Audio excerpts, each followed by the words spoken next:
Ponselku bergetar hebat, menampilkan 50 panggilan tak terjawab dari suamiku. Dia panik karena kartunya mati saat hendak membelikan apartemen mewah untuk gundiknya. Maaf, Mas, uangku bukan untuk membiayai pengkhianatanmu dan ibu. Sebelum ceritanya dimulai, silakan tulis di kolom komentar dari daerah mana saja teman-teman yang menonton cerita ini. Jangan lupa like dan subscribe agar channel ini bisa semakin berkembang dan bisa mempersembahkan cerita yang lebih menarik lagi. Getaran di atas meja marmer kafe itu terasa tidak wajar. Bukan hanya sekali atau dua kali, tetapi terus-menerus, seolah benda pipi itu sedang mengalami kejang hebat. Aku melirik layar ponselku yang tergeletak di samping cangkir teh chamomile yang masih mengepul hangat. Layar itu menyala terang, menampilkan nama yang selama 5 tahun ini selalu menjadi prioritas utamaku. Suamiku Rian. Di bawah namanya, ada notifikasi merah yang menumpuk dengan angka yang mencengangkan. 50 panggilan tak terjawab. Dan puluhan pesan WhatsApp yang masuk bertubi-tubi, namun aku belum berniat membukanya. Aku hanya menatap layar itu dengan tatapan kosong, lalu kembali menyeruput tehku dengan tenang. Sangat tenang, berbanding terbalik dengan kepanikan yang pasti sedang melanda pemilik nama di layar ponselku itu. Aku tahu persis apa yang sedang terjadi di seberang sana. Saat ini, jam 10 pagi, Rian pasti sedang berdiri di depan meja kasir pemasaran Grand Horizon Residence, sebuah kompleks apartemen mewah yang baru saja launching. Dia tidak sendirian. Dia bersama ibunya, mertuaku, Ibu Hesti, dan seorang wanita muda bernama Eliza. Mereka pasti sedang tersenyum lebar, membayangkan akan segera menempati unit penthouse di lantai teratas dengan pemandangan kota yang memukau. Tapi senyum itu pasti baru saja lenyap beberapa detik yang lalu. Ponselku kembali berdering. Kali ini aku memutuskan untuk mengangkatnya, bukan karena aku peduli, tapi karena aku ingin mendengar kehancuran itu dengan telingaku sendiri. Aku menggeser tombol hijau, lalu menempelkan ponsel ke telinga tanpa mengucapkan sepatah kata pun. Maya, kamu kemana saja sih? Kenapa teleponku tidak diangkat dari tadi? Suara Rian meledak di telingaku, begitu keras hingga aku harus menjauhkan sedikit ponsel itu. Napasnya terdengar memburu, campuran antara amarah dan kepanikan yang luar biasa. Aku sedang minum teh. Mas, ada apa? Kenapa berteriak-teriak seperti orang kesurupan begitu? Jawabku datar. Jangan pura-pura bodoh. Kartu kreditku. Kenapa kartunya ditolak? Kasir bilang kartunya decline. Kamu apakan kartunya? Aku sedang malu setengah mati di sini, Maya. Ada banyak orang antre di belakangku. Aku bisa membayangkan wajahnya yang memerah padam. Rian adalah tipe laki-laki yang sangat memuja harga diri. Dia paling benci terlihat miskin atau tidak mampu. Dan sekarang, di depan wanita simpanannya dan ibunya yang gila hormat itu, dia baru saja ditampar oleh kenyataan. Oh, kartu kredit platinum itu? Tanyaku santai, seolah kami sedang membicarakan cuaca. Memangnya kamu pakai untuk apa, Mas? Bukannya limitnya cuma untuk kebutuhan darurat keluarga? Jangan banyak tanya. Aku butuh kartunya aktif sekarang juga. Cepat telepon bank atau buka aplikasinya. Buka blokirnya sekarang.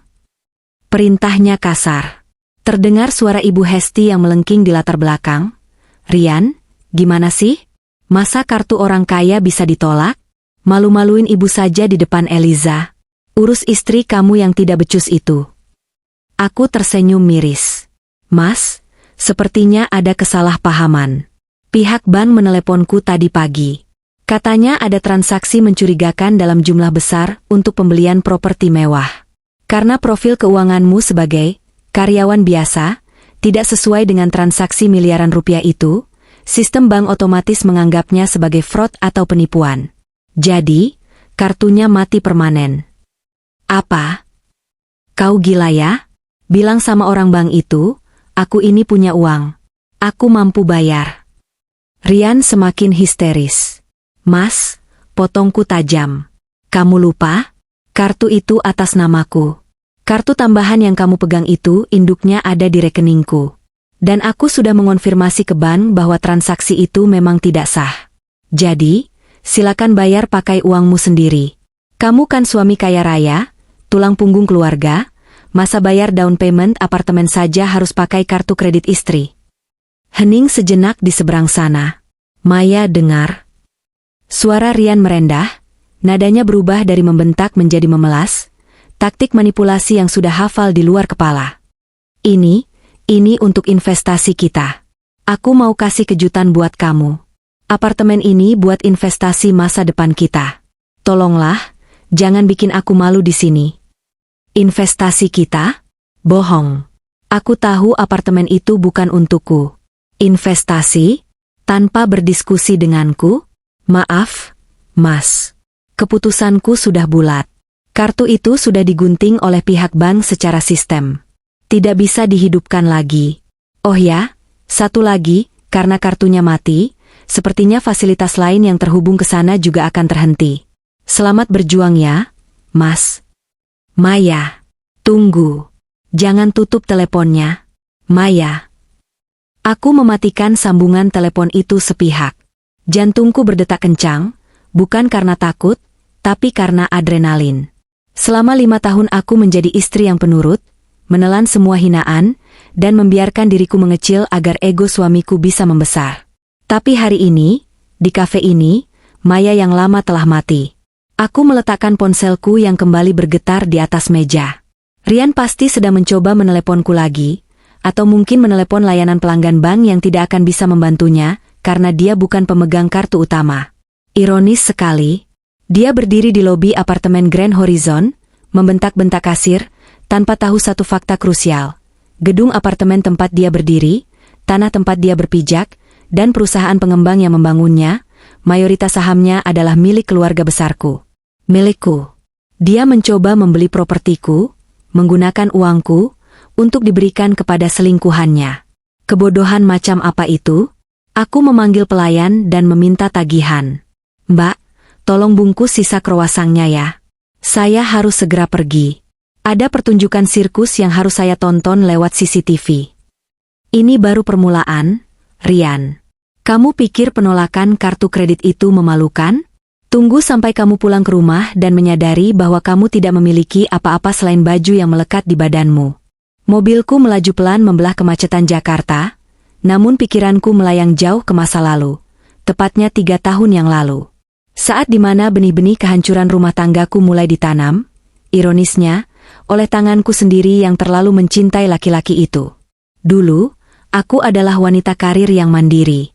Ayahku meninggalkan warisan dan bisnis properti yang cukup besar. Namun, Rian selalu merasa terintimidasi dengan kesuksesanku. Setiap kali kami berkumpul dengan teman-temannya atau keluarga besarnya, dia selalu terlihat gelisah jika topik pembicaraan mengarah pada pekerjaanku atau aset yang kumiliki. Istri itu kodratnya di rumah. Mei, kata Rian suatu malam, 3 tahun lalu. Wajahnya tampak serius, memegang tanganku erat di meja makan. Aku merasa gagal sebagai laki-laki kalau istriku bekerja lebih keras dariku. Biarkan aku yang menjadi tulang punggung. Aku ingin kamu istirahat, nikmati hidup, urus rumah. Gajiku sudah naik, cukup untuk kita berdua. Kata-kata itu terdengar begitu manis saat itu. Seperti janji perlindungan seorang satria kepada putrinya. Aku yang sedang dimabuk cinta dan ingin menjaga perasaan suamiku, akhirnya luluh. Aku setuju untuk mundur dari operasional harian perusahaanku, menyerahkan kepemimpinan pada orang kepercayaan ayah, dan menjadi ibu rumah tangga seutuhnya. Tapi itu adalah awal dari neraka. Kenyataannya, gaji Rian tidak pernah cukup untuk menutupi gaya hidup yang dia dan ibunya inginkan. Rian bekerja sebagai manajer tingkat menengah di sebuah perusahaan logistik. Gajinya lumayan untuk ukuran standar, tapi tidak untuk ukuran gengsi Ibu Hesti. Ibu Hesti, mertuaku, adalah mimpi buruk yang nyata. Sejak aku berhenti bekerja, sikapnya berubah drastis. Dia mulai menganggapku benalu. Lihat tuh istri si Bimo, bisa belikan mertuanya tas branded. Kamu, cuma bisa minta duit sama Rian terus. Sindir Ibu Hesti suatu sore saat berkunjung ke rumah kami. Padahal saat itu aku sedang menyetrika kemeja kerja Rian. Bu, Maya kan mengurus rumah tangga, itu juga pekerjaan, belaku pelan. Halah, pekerjaan apa? Nyapu ngepel doang pembantu juga bisa. Rian itu kerja banting tulang di luar, kamu enak-enakan di rumah ongkang-ongkang kaki. Dasar tidak berguna. Kata-kata, Tidak berguna, itu terus terngiang, menggerogoti kepercayaan diriku. Rian? Dia hanya diam saja saat ibunya menghinaku. Bahkan belakangan, dia mulai ikut-ikutan. Mei, tolonglah hemat sedikit. Listrik bulan ini naik lagi. Kamu di rumah ngapain aja sih kok boros banget? Keluh Rian suatu malam. Padahal dia baru saja membeli jam tangan baru. Disinilah letak kebohongan terbesar yang kujaga rapat-rapat demi menjaga egonya. Karena tidak tega melihat Rian pusing dengan tagihan, dan karena aku tidak mau terus-terusan dihina sebagai istri yang membebani suami, aku melakukan hal bodoh. Aku diam-diam menyuntikkan dana dari rekening warisanku ke rekening bersama kami. Setiap bulan, aku mentransfer puluhan juta rupiah ke rekening itu, lalu membiarkan Rian berpikir bahwa itu adalah bonus tahunan, insentif proyek, atau hasil investasi kripto yang pernah dia coba-coba, dan sebenarnya gagal total. Wah, hebat. Insting bisnismu memang tajam, Mas. Pujiku setiap kali dia pamer saldo rekening yang bertambah. Iya dong, kan aku sudah bilang. Aku bisa menghidupi kita, jawabnya dengan dagu terangkat tinggi, penuh kesombongan. Dia benar-benar percaya bahwa uang itu hasil keringatnya. Dia lupa bahwa gajinya sebenarnya sudah habis di tanggal 15 setiap bulannya. Dia lupa bahwa mobil SUV yang dia kendarai, cicilannya dibayar lunas olehku lewat sistem auto debit yang dia tidak pernah cek. Kebohongan itu membuat Rian merasa di atas angin. Dia merasa kaya raya. Dia merasa menjadi raja. Dan karena merasa sudah menjadi raja, dia mulai mencari kesenangan lain. Dia mulai merasa aku, istri yang hanya di rumah dan memakai daster, tidak lagi selevel dengannya. Puncaknya adalah 6 bulan lalu. Sikap Rian semakin dingin. Dia sering pulang larut malam dengan alasan lembur. Ponselnya selalu dipasang kata sandi baru. Dan Ibu Hesti, dia semakin sering membandingkanku dengan anak teman-temannya yang cantik, modis, dan pintar cari duit. Aku masih mencoba bertahan. Aku berpikir mungkin Rian sedang stres pekerjaan. Aku mencoba menjadi istri yang lebih baik lagi, memasak makanan kesukaannya, menyambutnya dengan senyum meski hati remuk. Sampai akhirnya aku menyadari bahwa semua pengorbananku, semua uang yang diam-diam kutuangkan untuk menambal egonya, justru digunakan untuk membiayai wanita lain. Wanita yang dianggap Ibu Hesti lebih pantas, bersanding dengan putranya yang sukses. Aku ingat betul momen 3 hari lalu, saat aku sedang membereskan jas kerja Rian yang hendak di laundry. Di saku jas itu, aku menemukan struk pembelian perhiasan. Sebuah kalung berlian seharga 50 juta rupiah. Hatiku mencelos. Ulang tahunku sudah lewat bulan lalu, dan dia bahkan tidak memberiku ucapan selamat, apalagi kado. Lantas untuk siapa kalung ini? Malam itu, saat Rian tertidur pulas, aku mengecek mutasi rekening, sesuatu yang jarang kulakukan karena aku terlalu percaya. Dan di sanalah aku melihatnya. Deretan transaksi di butik-butik mewah, restoran bintang 5, dan hotel. Semua menggunakan kartu kredit tambahan yang kuberikan padanya dengan dalih, dana darurat. Rian tidak sedang kaya karena kerjanya. Dia kaya karena dia mencuri dariku. Dia merampok istrinya sendiri untuk memanjakan Gundik dan ibunya. Air mataku menetes saat itu juga. Bukan karena sedih kehilangan uang, tapi karena merasa dikhianati begitu dalam. Kebohongan yang kubuat untuk melindunginya, kini menjadi senjata yang dia pakai untuk membunuhku perlahan. Tapi tangisan itu adalah yang terakhir. Hari ini, saat aku memblokir kartu itu, aku tidak lagi merasa bersalah. Aku hanya ingin mengambil kembali apa yang menjadi hakku. Aku menepikan mobil di pinggir jalan sebentar, menarik napas panjang. Bayangan wajah Rian yang panik tadi kembali terlintas. Itu baru permulaan, sayang. Kamu pikir kamu kehilangan kartu kredit? Tunggu sampai kamu sadar bahwa senjata terbesarku bukan hanya uang, tapi rahasia-rahasia busukmu yang selama ini kututup rapat. Aku menyalakan mesin mobil kembali. Tujuanku selanjutnya adalah kantor pengacara Danu. Ada banyak dokumen aset yang harus segera diamankan sebelum Rian pulang, dan menyadari bahwa istananya hanyalah pasir yang akan tersapu ombak. Siang itu matahari Jakarta terasa begitu menyengat, seolah ingin membakar aspal jalanan. Aku memacu mobilku menuju kawasan selatan Jakarta, bukan untuk berbelanja atau arisan, melainkan untuk melakukan inspeksi mendadak ke salah satu proyek properti terbesar milik keluargaku, Grand Horizon Residence. Sebagai pemegang saham mayoritas yang selama ini bergerak di balik layar, atau lebih tepatnya, tidur di balik layar demi menjaga ego suami, aku jarang sekali menampakkan batang hidungku di sana. Biasanya, aku hanya menerima laporan lewat email atau pertemuan tertutup dengan direksi di tempat terpisah. Namun, entah kenapa, hari itu perasaanku tidak enak. Ada dorongan kuat yang memaksaku untuk datang melihat langsung progres pembangunan tower terbaru yang digadang-gadang sebagai hunian paling elit tahun ini. Aku memarkirkan mobilku di area VIP basement, mengenakan kacamata hitam besar dan masker medis, bukan hanya karena protokol kesehatan, tapi lebih karena aku tidak ingin terlalu dikenali oleh staf pemasaran yang mungkin sedang sibuk melayani calon pembeli. Aku ingin melihat bagaimana timku bekerja secara natural. Aku berjalan melintasi lobi marmer yang dingin, suara hak sepatu stiletoku teredam oleh karpet tebal yang melapisi lantai koridor menuju area show unit. Suasana di kantor pemasaran cukup ramai. Maket besar kompleks apartemen berdiri megah di tengah ruangan, dikelilingi oleh calon pembeli yang antusias. Aku berdiri di dekat pilar besar, berpura-pura sedang membaca brosur sambil mengamati sekeliling. Saat itulah, mataku menangkap sosok yang sangat familiar. Punggung itu, cara berdirinya yang sedikit membungkuk namun berusaha terlihat tegap, aku hafal betul. Itu Ryan, suamiku. Jantungku berhenti berdetak sesaat. Apa yang dia lakukan di sini? Ryan pernah bilang dia ada meeting penting dengan klien di luar kota hari ini. Aku menyipitkan mata di balik kacamata hitamku, mencoba memastikan penglihatanku tidak salah. Dan benar saja, dia tidak sendirian.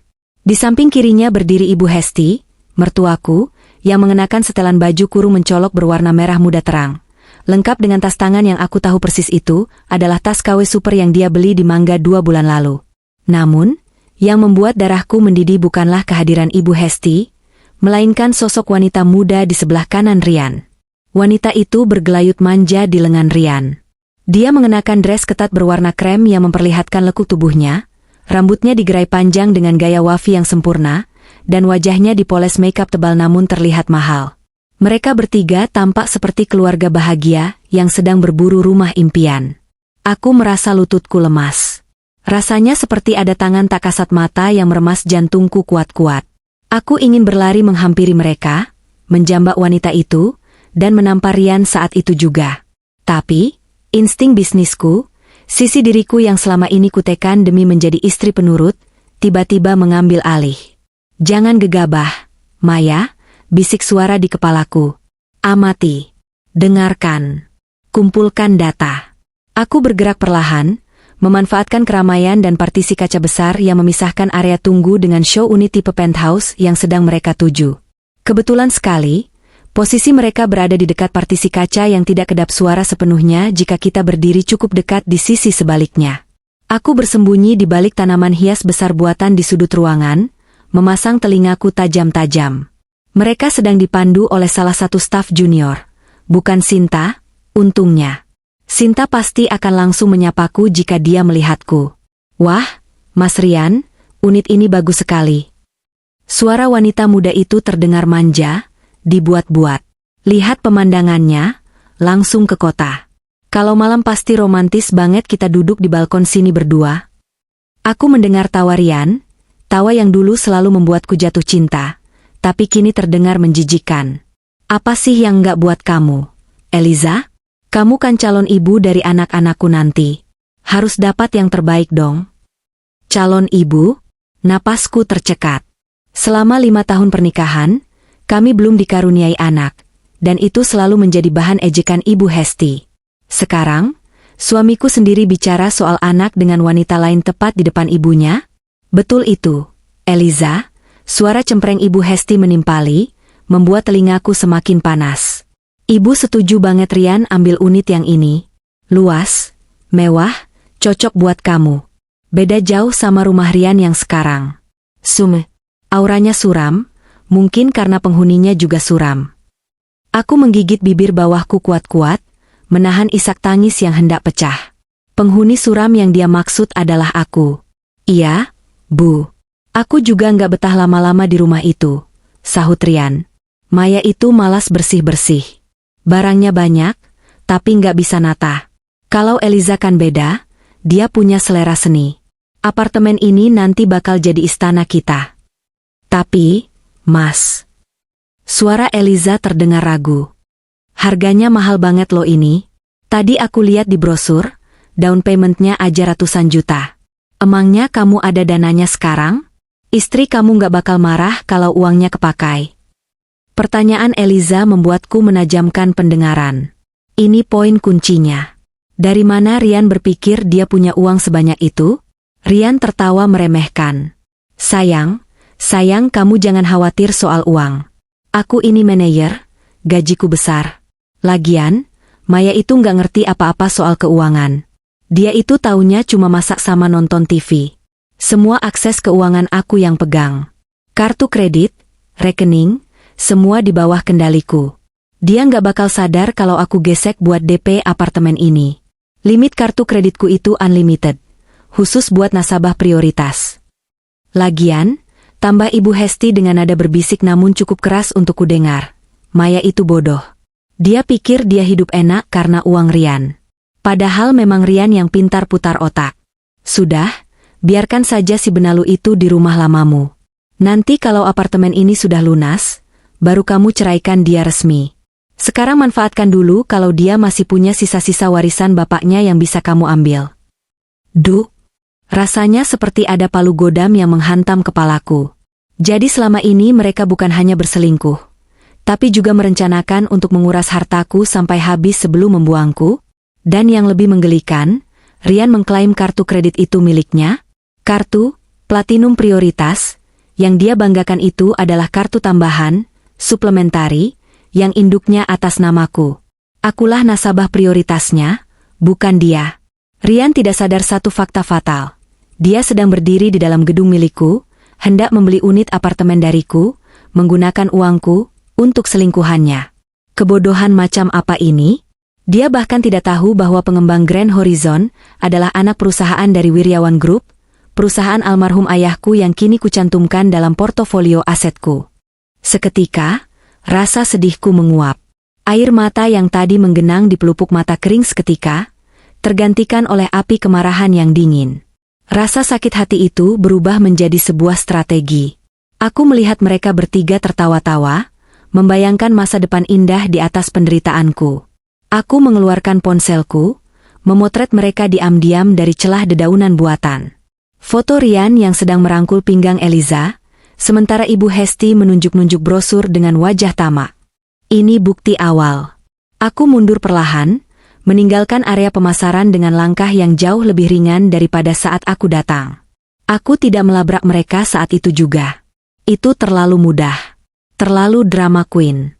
Aku butuh penghancuran yang total. Aku butuh mereka terbang setinggi-tingginya, merasa memiliki segalanya, sebelum aku hempaskan ke dasar jurang yang paling dalam. Di dalam mobil, aku mencengkeram setir dengan erat. Oke, Mas Rian, desisku pelan. Kamu mau main orang kaya? Aku akan ajarkan kamu rasanya menjadi orang miskin yang sesungguhnya. Kamu bangga dengan kartu kredit unlimited. Itu, besok, saat kamu mau gesek kartu itu untuk pamer di depan pelacurmu, aku akan pastikan kartu itu jadi seonggok plastik tidak berguna. Hari itu, aku pulang dengan sebuah rencana besar. Aku menemukan senjata, pemusnah massal untuk pernikahan kami, kebodohan dan kesombongan Rian sendiri. Dia tidak tahu siapa lawannya. Dia pikir aku domba, padahal akulah pemilik peternakannya. Besok, pertunjukan akan dimulai. Setelah menutup telepon dari Rian di kafe tadi, aku tidak langsung pulang. Pulang ke rumah sekarang hanya akan membuang tenaga untuk perdebatan konyol yang belum waktunya. Aku butuh persiapan matang sebelum menghadapi mereka secara langsung. Aku memacu mobilku menuju kawasan Sudirman, ke kantor firma hukum milik Danu, sahabat lama sekaligus pengacara kepercayaan keluargaku. Danu adalah satu-satunya orang yang tahu betapa bodohnya aku selama ini, karena menutupi status keuanganku dari Rian. Mei, tumben mendadak. Sapa Danu saat aku masuk ke ruangannya yang modern dan penuh tumpukan berkas. Dia menatap wajahku, lalu keningnya berkerut. Tunggu, kamu kelihatan beda. Mata kamu tajam. Ada apa? Rian ulah lagi. Aku duduk di kursi kulit di hadapannya, meletakkan tasku, dan langsung ke inti masalah. Aku mau cerai, dan... Tapi aku mau dia hancur dulu sebelum aku tanda tangan surat cerai. Danu terdiam sejenak, lalu tersenyum tipis. Dia sudah menunggu kalimat ini keluar dari mulutku sejak bertahun-tahun lalu. Akhirnya sadar juga. Apa pemicunya kali ini? Aku menceritakan kejadian di Grand Horizon kemarin dan drama kartu kredit yang baru saja terjadi pagi ini. Aku menceritakan tentang 50 panggilan tak terjawab, tentang Ibu Hesti yang menghina, dan tentang Eliza. Wajah Danu berubah merah padam saat mendengar bagian Rian hendak membeli apartemen menggunakan kartu tambahanku. Bajingan, umpat Danu pelan. Dia mau beli apartemen pakai uangmu buat selingkuhannya? Itu sudah masuk ranah kriminal kalau kita mau tarik ke sana, Mei. Penggelapan dalam rumah tangga, apalagi kalau kamu bisa buktikan dia memalsukan persetujuanmu. Itu dia, potongku cepat.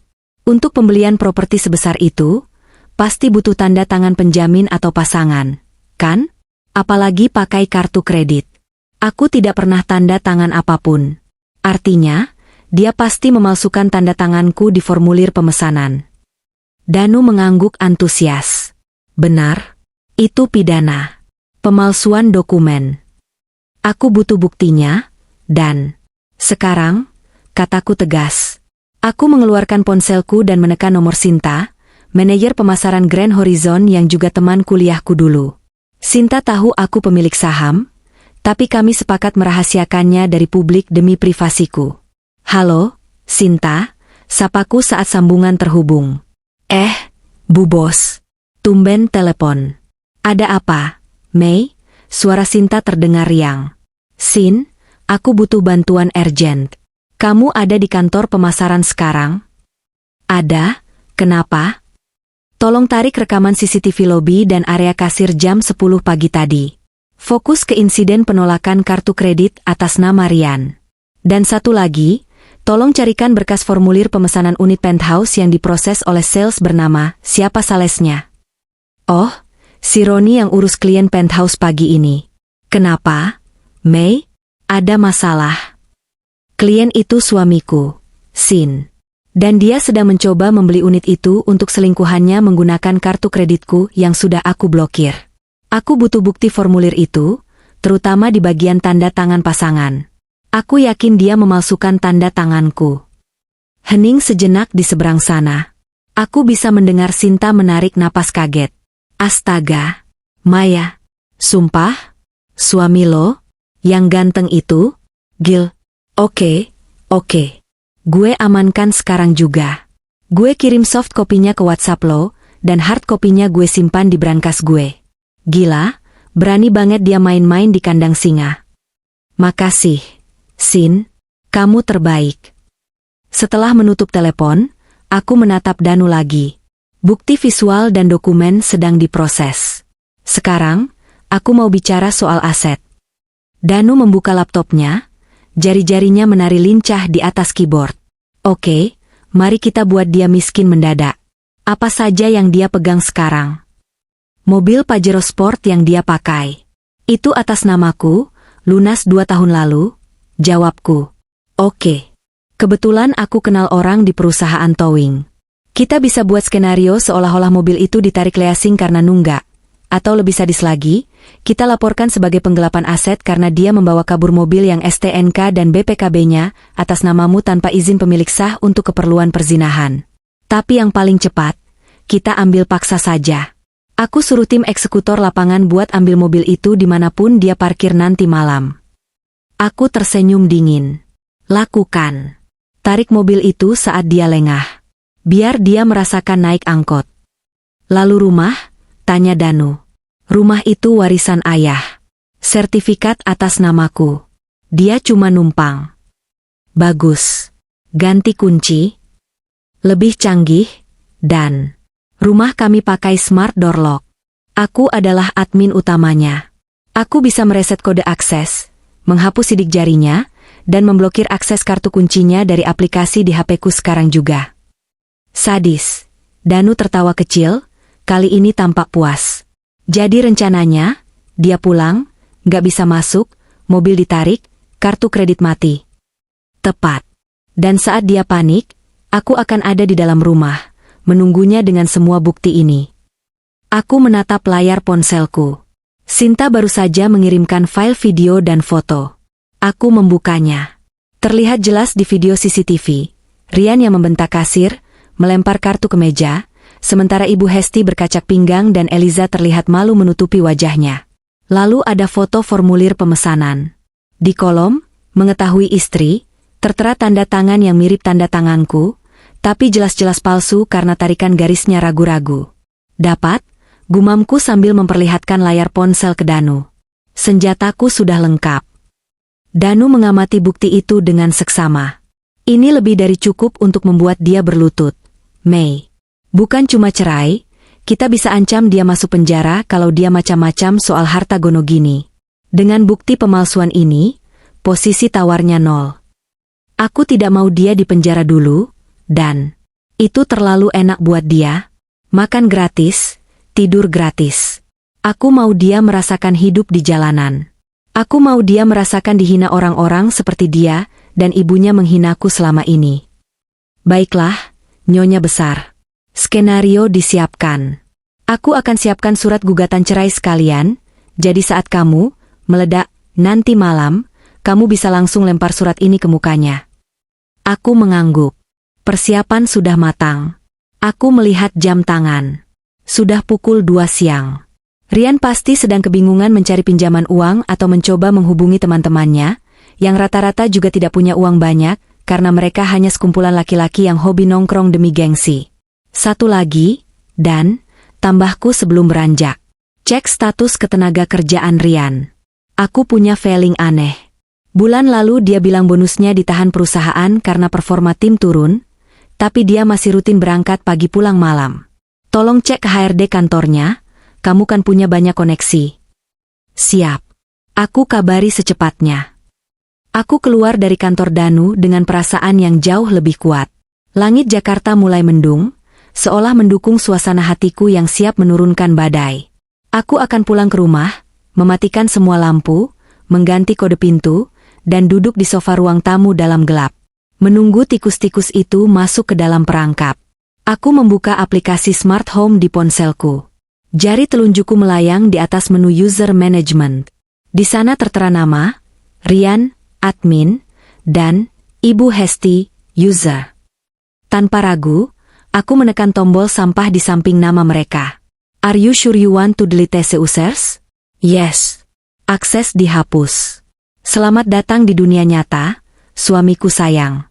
Di mana pintu tidak terbuka otomatis, dan uang tidak jatuh dari langit. Aku duduk di sofa tunggal di sudut ruang tamu, ditemani segelas air mineral yang sudah tidak lagi dingin. Jam dinding menunjukkan pukul 7 malam.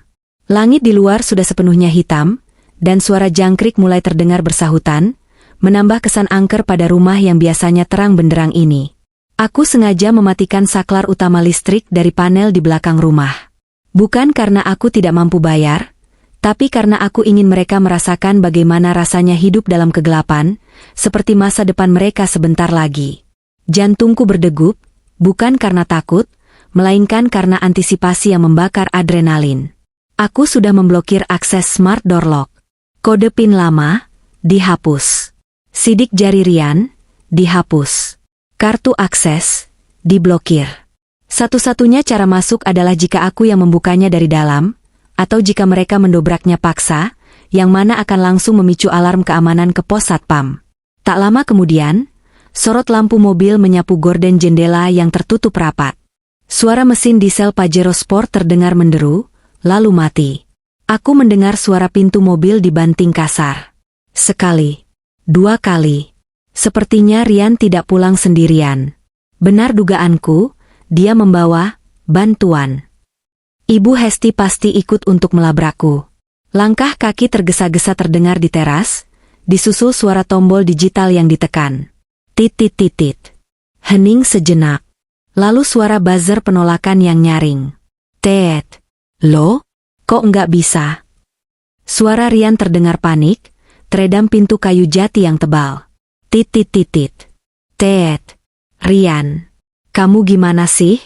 Masa lupa sandi rumah sendiri? Omelan Ibu Hesti mulai terdengar. Suaranya melengking, khas ibu-ibu yang tidak sabaran. Ibu sudah gerah ini, mau masuk, mau minum. Cepatan. Sabar, Bu. Ini kodenya benar kok. Tanggal pernikahan kita. Nggak mungkin salah. Rian terdengar semakin frustrasi. Dia mencoba menempelkan jempolnya ke pemindai sidik jari. Tet. Lampu indikator merah berkedip di luar sana. Sialan. Rusak apa gimana nih? Duk. Duk. Duk. Gedoran kasar mulai menghantam pintu. Maya. Maya. Buka pintunya. Aku tahu kamu di dalam. Mobil kamu ada di garasi. Maya. Aku tersenyum tipis dalam kegelapan. Teriakan itu, nada memerintah yang biasa dia gunakan untuk mengintimidasi aku, kini terdengar seperti lolongan anjing yang terjepit. Aku membiarkan mereka berteriak selama 10 menit penuh. Biarkan keringat mereka bercucuran. Biarkan kepanikan merayap perlahan ke leher mereka. Setelah gedoran itu berubah menjadi tendangan, aku bangkit perlahan. Aku menyalakan senter ponsel, mengarahkannya ke wajahku sendiri agar terlihat dramatis saat pintu terbuka, lalu berjalan menuju pintu utama. Aku membuka kunci manual, lalu menarik pintu itu perlahan. Wajah Rian dan Ibu Hesti langsung terlihat, basah oleh keringat dan merah karena amarah. Di belakang mereka, halaman rumah gelap, hanya diterangi lampu jalan yang remang-remang. Kamu tuli ya? Sembur Rian begitu melihatku. Dia langsung merangsek masuk, mendorong bahuku kasar. Ngapain aja di dalam? Kenapa kodenya diganti? Dan kenapa rumah ini gelap banget? Mati lampu. Ibu Hesti ikut masuk sambil mengipas-ngipas wajahnya dengan tangan. Aduh, Maya, kamu ini istri macam apa sih? Suami pulang bukannya disambut, malah dikunciin di luar. Nyalakan gensetnya. Panas. Aku menutup pintu kembali dengan tenang, lalu mengunci slot manualnya. Aku berdiri membelakangi pintu, menatap dua siluet manusia yang sedang meraba-raba dinding mencari saklar lampu. Percuma, Mas. Saklarnya nggak rusak. Listriknya memang aku matikan, kataku datar. Apa? Rian berbalik, menyipitkan mata mencoba melihatku dalam gelap. Ngapain kamu matikan? Nyalakan sekarang. Aku mau mandi, mau istirahat. Kepalaku mau pecah seharian ini gara-gara kamu. Gara-gara aku? Aku tertawa kecil, tawa yang kering dan dingin. Bukannya kepala kamu pecah karena malu kartumu ditolak di depan selingkuhanmu. Hening seketika. Kata, selingkuhan, itu menggantung di udara, berat dan mencekik. Rian terdiam. Ibu Hesti pun berhenti mengipas. Kak, kamu ngomong apa sih? Selingkuhan apa? Rian mencoba berkelit, tapi suaranya bergetar. Dia tidak menyangka aku akan menembak langsung ke jantung masalah secepat ini. Biasanya, aku akan bertanya dengan lembut, Mas ada masalah apa? Tapi Maya yang itu sudah tidak ada.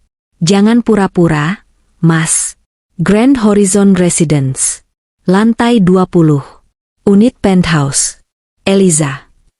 Aku menyebutkan kata kunci itu satu persatu, seperti melepaskan peluru. Dan 50 panggilan tak terjawab di ponselku.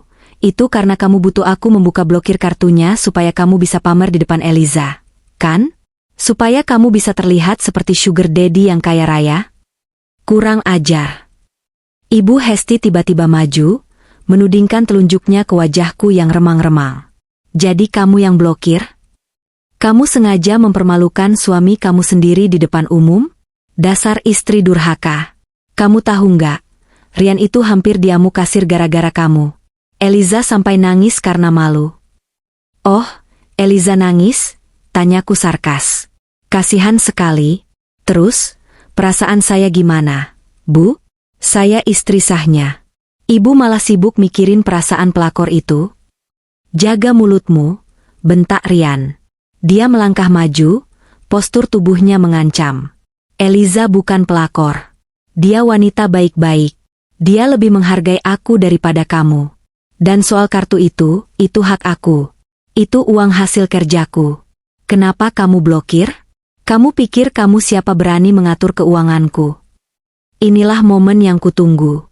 Momen di mana dia menggali lubang kuburnya sendiri dengan klaim konyol itu. Hak kamu? Uang hasil kerjamu? Aku melangkah maju, menantang tatapannya meski dia lebih tinggi dariku. Senter ponselku menyorot tepat ke matanya yang liar. Mas, sadar nggak sih kamu selama ini hidup dari mana? Kartu kredit platinum yang kamu banggakan itu? Namanya siapa yang tertera di sana? Maya Amalia. Bukan Rian Pratama. Itu kan cuma formalitas administrasi. Elaknya gelagapan. Yang bayar tagihannya kan aku. Dari gaji aku. Yakin? Tanyaku lembut, namun mematikan. Yakin gajimu cukup buat bayar tagihan kartu itu yang rata-rata 50 juta per bulan? Sementara gajimu cuma 12 juta? Matematika macam apa yang kamu pakai, Mas? Rian terdiam, mulutnya terbuka tapi tidak ada suara yang keluar. Keringat dingin mulai mengalir di pelipisnya. Aku tahu semuanya, Mas. Aku tahu kamu bohong soal gajimu. Aku tahu kamu bohong soal bonusmu. Aku tahu kamu bohong soal investasi bodongmu. Selama ini, tagihan kartu kredit itu terbayar lunas setiap bulan bukan karena keajaiban, tapi karena aku yang membayarnya. Dari uang warisan ayahku. Dari uang yang selama ini kamu hina sebagai uang malas. Aku mengalihkan pandangan ke Ibu Hesti yang kini terlihat pucat pasi di balik bedak tebalnya. Dan ibu selalu bilang saya benalu. Padahal, tas yang ibu tenteng itu, perhiasan yang ibu pakai, bahkan uang arisan yang ibu pamerkan ke teman-teman ibu, itu semua uang saya. Uang menantu yang ibu benci ini. Bohong, teriak Ibu Hesti, meski suaranya tidak seyakin tadi. Rian bilang dia naik jabatan. Dia manajer. Kamu pasti ngarang cerita biar kami kelihatan jelek. Kalau Rian manajer sukses, bisikku tajam, kenapa dia butuh kartu kredit istrinya untuk bayar DP apartemen gundiknya? Kenapa dia tidak pakai uangnya sendiri? Rian mencengkeram rambutnya sendiri, frustrasi. Dinding kebohongannya mulai retak. Dia merasa terpojok, dan seperti binatang buas yang terluka, dia bersiap untuk menyerang secara fisik untuk menutupi rasa malunya. Cukup, Maya. Nyalakan lampunya, teriak Rian histeris. Nyalakan lampunya sekarang atau aku hancurkan rumah ini. Silakan hancurkan, jawabku tenang. Toh rumah ini juga bukan milikmu. Sertifikatnya atas namaku. Kamu di sini cuma numpang, Mas. Sama seperti kamu numpang hidup di dompetku. Kalimat itu adalah pemicu terakhir. Harga diri Rian hancur berkeping-keping. Serangan psikologis tadi telah membuat Rian kehilangan akal sehatnya. Dalam kegelapan yang hanya diterangi sorot senter ponselku, aku melihat perubahan di wajahnya. Dari panik menjadi buas. Rasa malu yang telanjang di depan ibunya sendiri membuatnya nekat. Dasar wanita ular. Rian meraung. Tangan kanannya melayang, bersiap menampar pipiku. Gerakannya cepat, didorong oleh amarah yang membabi buta. Aku tidak menghindar. Aku hanya berdiri tegak, menatapnya tanpa kedip.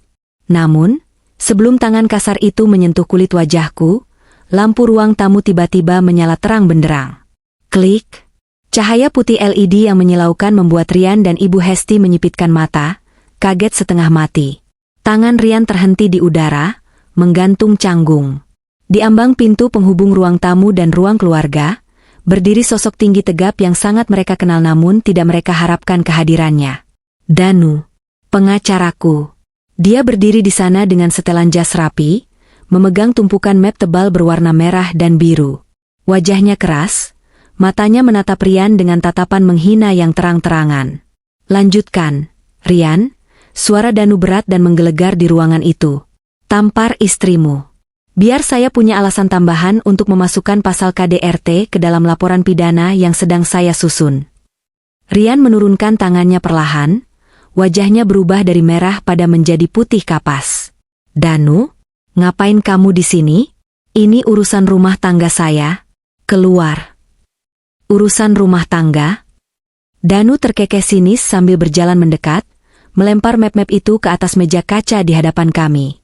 Suara hantaman map itu membuat Ibu Hesti terlonjak kaget. Urusan rumah tangga itu kalau kalian ribut soal menu makan malam atau warna cat tembok. Tapi kalau sudah menyangkut pemalsuan dokumen, penipuan, dan penggelapan aset klien saya, itu jadi urusan saya. Klien? Ibu Hesti bertanya bingung, matanya bolak-balik menatap aku dan Danu. Maksudnya apa ini? Maya sewa pengacara? Aku berjalan mendekati meja, mengambil map berwarna biru, dan membukanya. Benar, Bu. Perkenalkan, Danu bukan hanya teman lama saya, tapi juga kuasa hukum yang mengurus semua aset keluarga Wiryawan. Termasuk rumah ini, mobil di depan, dan isi rekening yang selama ini dinikmati anak ibu. Serangan faktual, Maya. Tunjukkan pada mereka, perintah Danu. Aku menarik selembar kertas mutasi rekening koran yang sudah di stabilo kuning pada bagian-bagian penting. Aku menyodorkannya tepat ke depan hidung Rian. Lihat ini, Mas. Baca, perintahku dingin. Rian menatap kertas itu dengan enggan. Ini adalah aliran dana selama 3 tahun terakhir. Jelasku, menunjuk angka-angka yang berbaris rapi. Kolom kiri adalah uang masuk. 90% berasal dari dividen perusahaan ayahku dan transfer dari rekening pribadiku. Kolom kanan adalah uang keluar. Cicilan mobilmu, belanja bulanan ibumu, tagihan kartu kreditmu, dan transfer rutin ke rekening atas nama Eliza Putri. Rian membeku. Kamu transfer 5 juta setiap bulan ke Eliza sejak setahun lalu. Lanjutku. Sementara bulan lalu, saat aku minta uang 2 juta untuk servis AC dan benerin atap bocor, kamu bilang gak ada uang? Kamu bilang kita harus hemat? Ternyata uangnya kamu pakai untuk jajan perempuanmu. Ibu Hesti merebut kertas itu dari tangan Rian. Matanya membelalak melihat nominal angka yang tertera. 5 juta? Tiap bulan? Rian, kamu kasih dia 5 juta? Ibu minta tambah uang belanja 500.000 aja, kamu ngomel-ngomel. Ironis. Bahkan di saat kehancuran seperti ini, Ibu Hesti masih memikirkan bagiannya yang kurang. Itu belum seberapa, Bu, potong Danu. Dia mengambil map merah. Ini yang paling menarik. Rian, coba jelaskan pada ibumu dan istrimu, kenapa ada surat ini. Danu mengeluarkan selembar surat dengan kop perusahaan logistik tempat Rian bekerja. Surat itu terlihat kusut. Sepertinya salinan yang didapat Danu dari koneksinya di HRD. Surat pemutusan hubungan kerja, baca Danu lantang. Atas nama Rian Pratama. Efektif pertanggal 2 bulan yang lalu. Duniaku serasa berhenti berputar sejenak. Meski aku sudah menduganya, mendengarnya dibacakan secara resmi tetap membuatku mual. Apa? Pekik Ibu Hesti, kali ini dia benar-benar syok. Dia mencengkeram lengan Rian. Kamu dipecat? 2 bulan lalu? Terus selama ini kamu berangkat pagi pulang malam itu kemana? Kamu bilang kamu naik jabatan.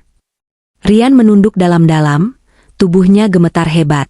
Rahasia terbesarnya, aib yang dia jaga mati-matian, kini telanjang di bawah lampu neon ruang tamu. Aku.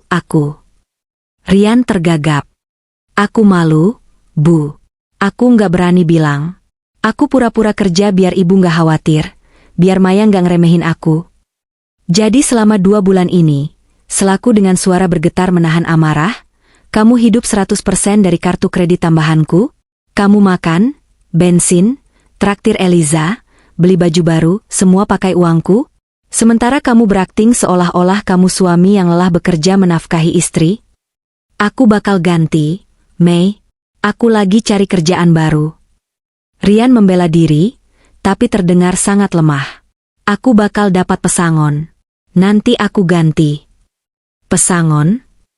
Danu tertawa mengejek. Kamu dipecat karena ketahuan memalsukan invoice klaim perjalanan dinas. Rian. Itu fraud. Perusahaan tidak menuntutmu secara hukum saja sudah untung. Kamu tidak dapat pesangon sepeser pun. 0. Lutut Rian goyah. Dia terduduk lemas di lantai, di samping kaki ibunya. Wajah arogansinya yang tadi di kafe sudah lenyap tanpa sisa. Dan puncaknya, kataku sambil mengeluarkan bukti terakhir, foto formulir pemesanan apartemen yang dikirim Sinta. Kamu mencoba membeli apartemen seharga 3 miliar. Dengan kartu kreditku. Dan kamu memalsukan tanda tanganku di sini sebagai penjamin. Aku melempar foto itu ke wajahnya. Kertas itu melayang pelan sebelum jatuh ke pangkuannya. Ini pidana, Rian, kata Danu tegas. Pasal 263 KUHP tentang pemalsuan dokumen. Ancaman hukuman 6 tahun penjara. Saya sudah siapkan berkasnya. Tinggal tunggu perintah Maya, besok pagi laporan polisi masuk. Rian mendongak, matanya basah. Dia merangkak mendekati kakiku, mencoba memegang ujung celanaku. Mei, ampun, Mei. Jangan lapor polisi. Tolong aku suami kamu, Mei. Masa kamu tega penjarain suami sendiri? Kita bicarakan baik-baik ya. Aku hilaf, Mei. Aku janji putusin Eliza. Aku janji bakal nurut sama kamu. Aku mundur selangkah, menghindari sentuhannya seolah dia adalah penyakit menular. Suami, desisku.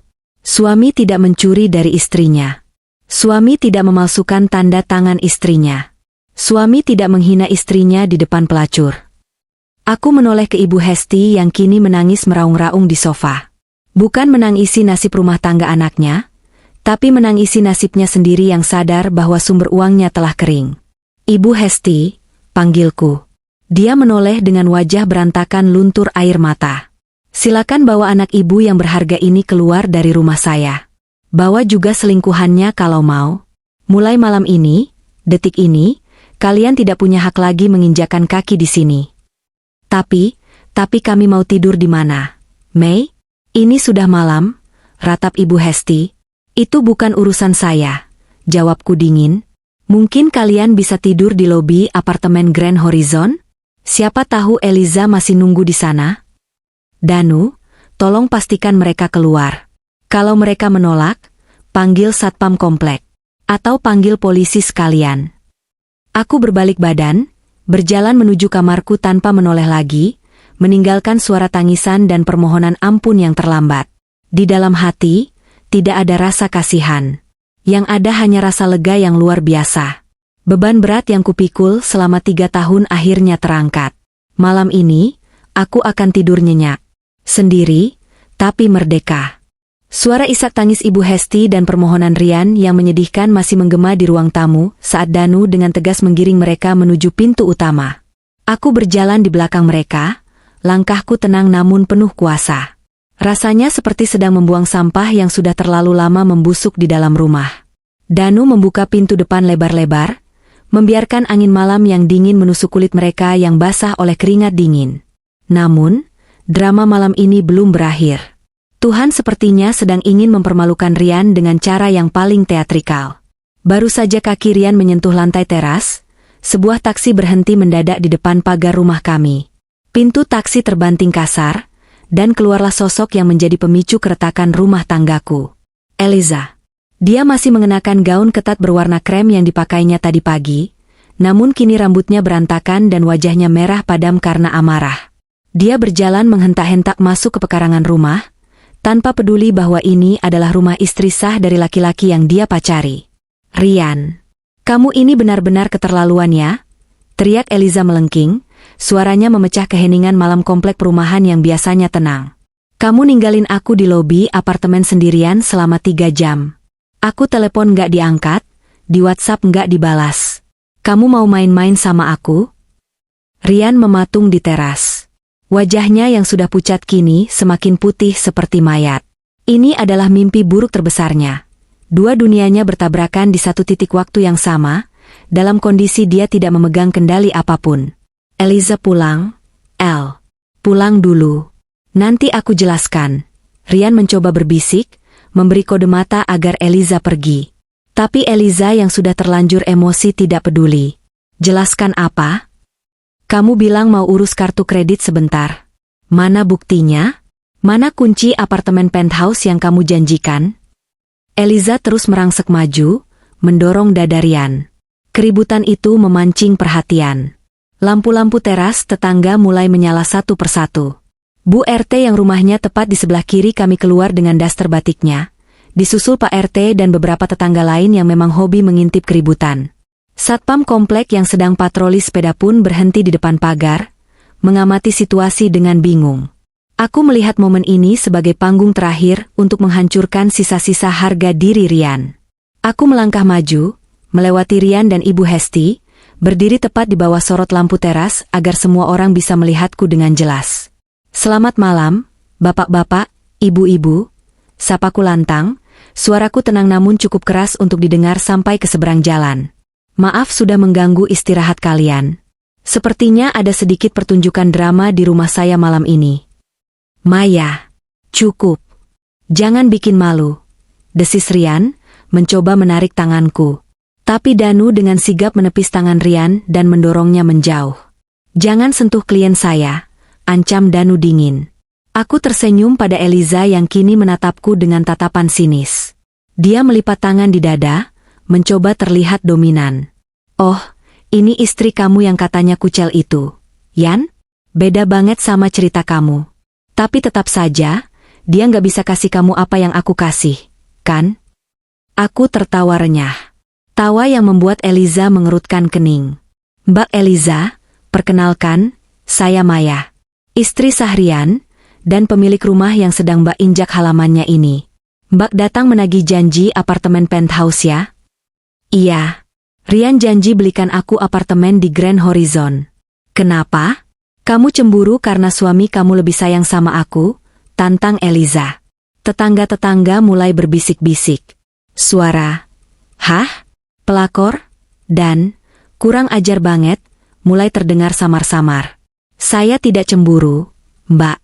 Saya justru kasihan," jawabku santai. "Mbak Eliza tahu tidak?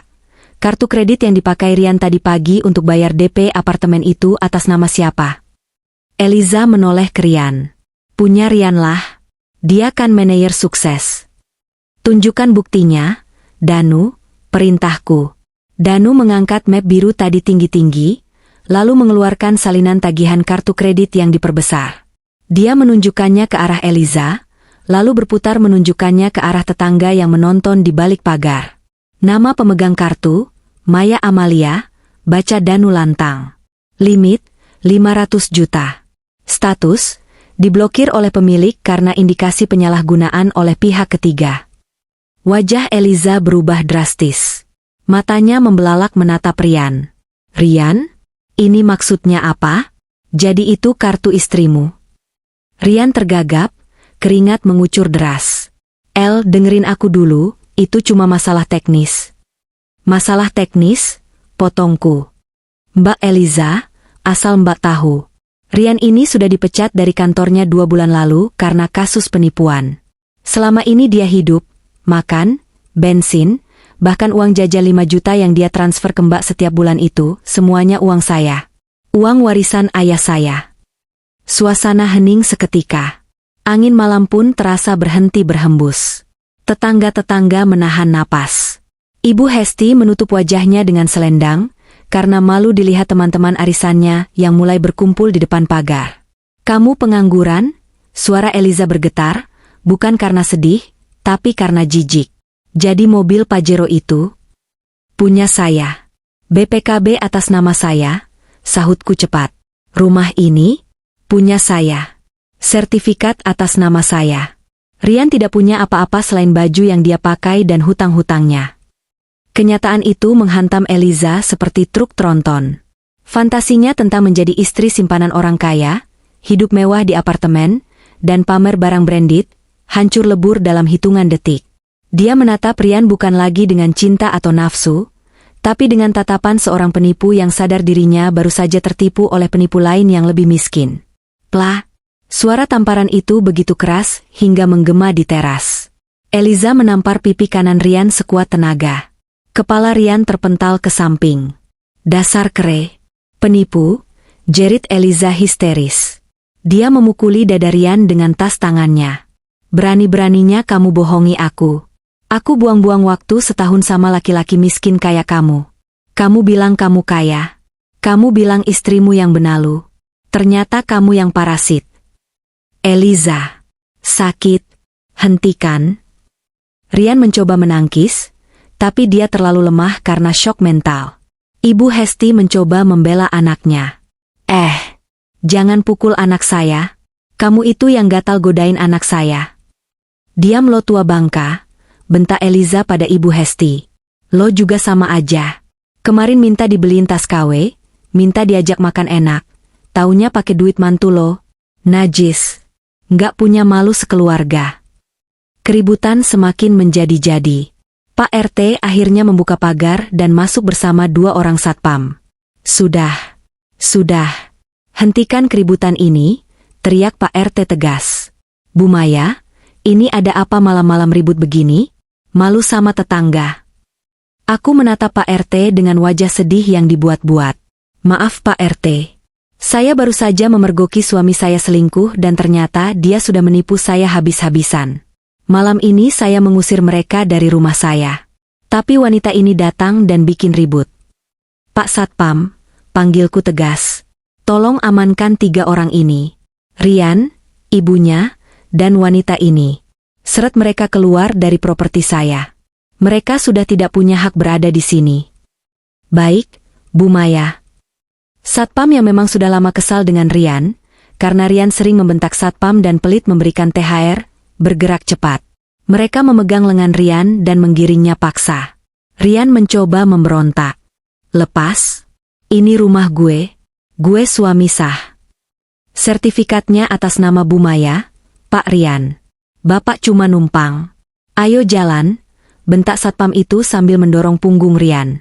Ibu Hesti menangis histeris saat digiring keluar, meratapi nasibnya yang harus terusir dari rumah mewah ber-AC. Sementara Eliza, setelah meludah ke arah Rian, lari keluar pagar dan segera menyetop ojek yang lewat, meninggalkan Rian dan ibunya terlantar di pinggir jalan aspal. Tetangga-tetangga merekam kejadian itu dengan ponsel mereka. Besok pagi, berita ini pasti akan menyebar ke seluruh komplek, bahkan mungkin ke grup WhatsApp ibu-ibu satu kelurahan. Rian Pratama, si manajer sombong yang suka pamer mobil istri, diusir seperti kucing kurap. Aku berdiri di teras, menatap punggung Rian yang membungkuk hina di luar pagar. Koper pakaiannya sudah kulempar keluar tadi oleh Danu.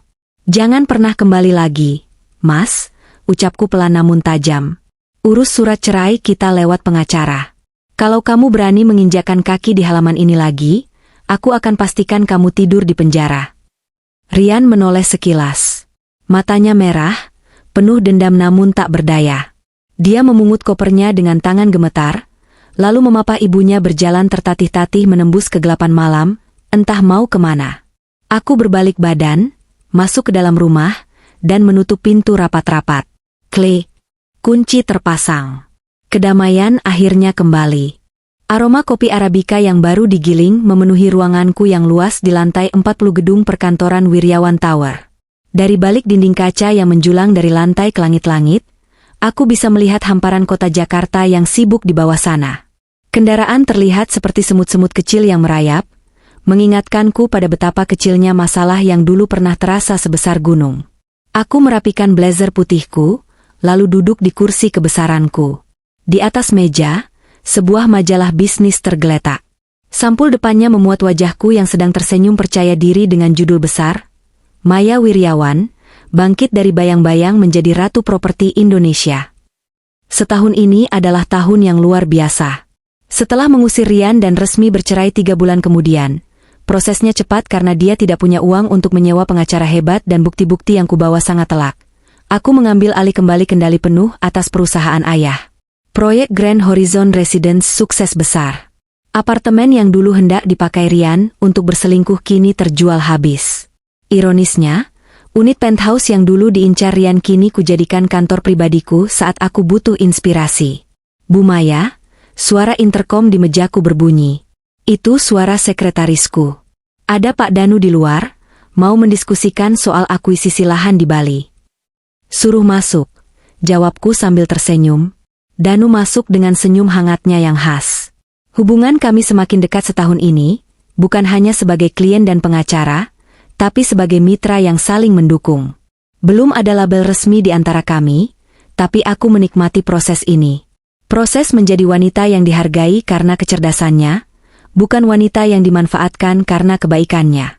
Kamu kelihatan cerah hari ini, Mei, puji Danu sambil duduk. Harus dong. Hari ini kan anniversary kebebasanku. Candaku. Danu tertawa. Oh ya, Ngomong-ngomong soal itu, aku punya sedikit, informasi buat kamu.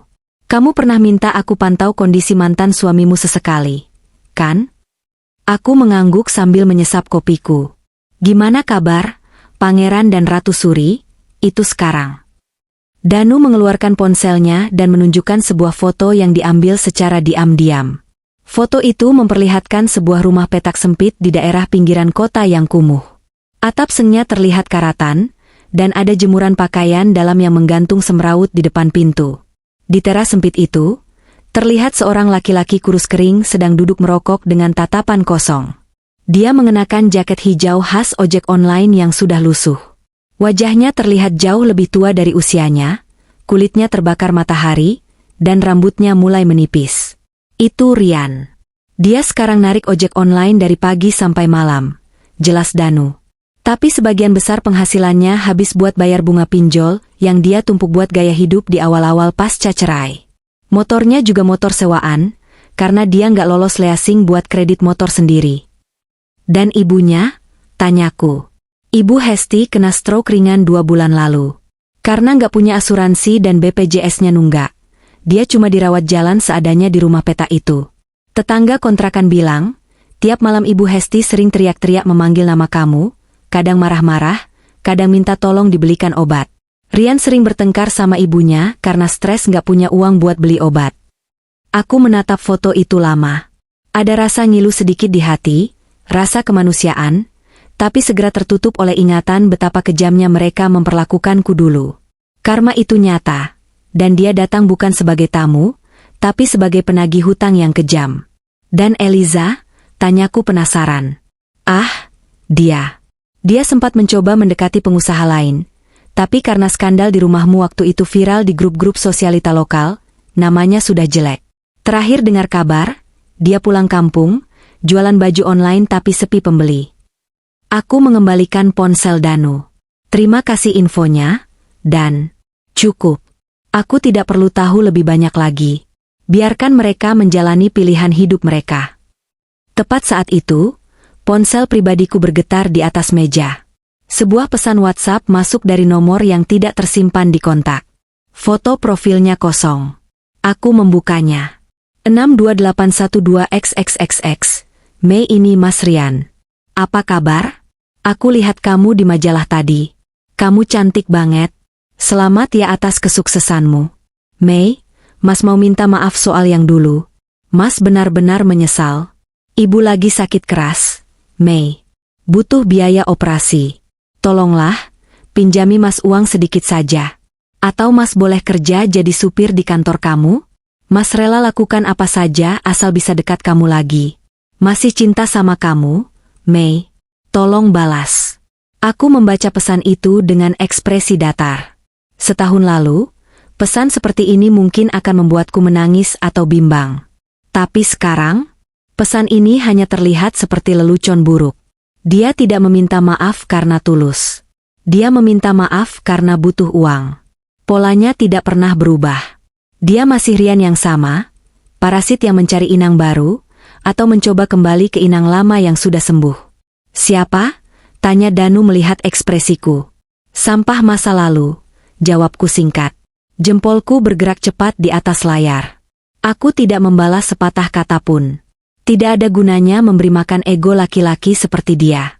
Aku menekan tombol titik 3 di pojok kanan atas, memilih menu more, lalu menekan tombol merah yang sangat memuaskan itu. Blok kontak. Report as spam. Layar kembali bersih. Aku meletakkan ponselku, lalu berdiri menghadap jendela kaca besar itu lagi. Matahari bersinar terang di luar sana, menyinari gedung-gedung pencakar langit Jakarta. Aku menarik napas panjang, mengisi paru-paruku dengan udara kebebasan. Aku Maya Wiryawan. Aku bukan lagi korban. Aku adalah pemenang dari kisah hidupku sendiri. Dan di bawah sana, di sudut kota yang kumuh, biarkan masa lalu membusuk bersama penyesalannya sendiri. Ayo, Dan, ujarku sambil mengambil tas kerjaku. Kita punya kerajaan bisnis yang harus dibangun.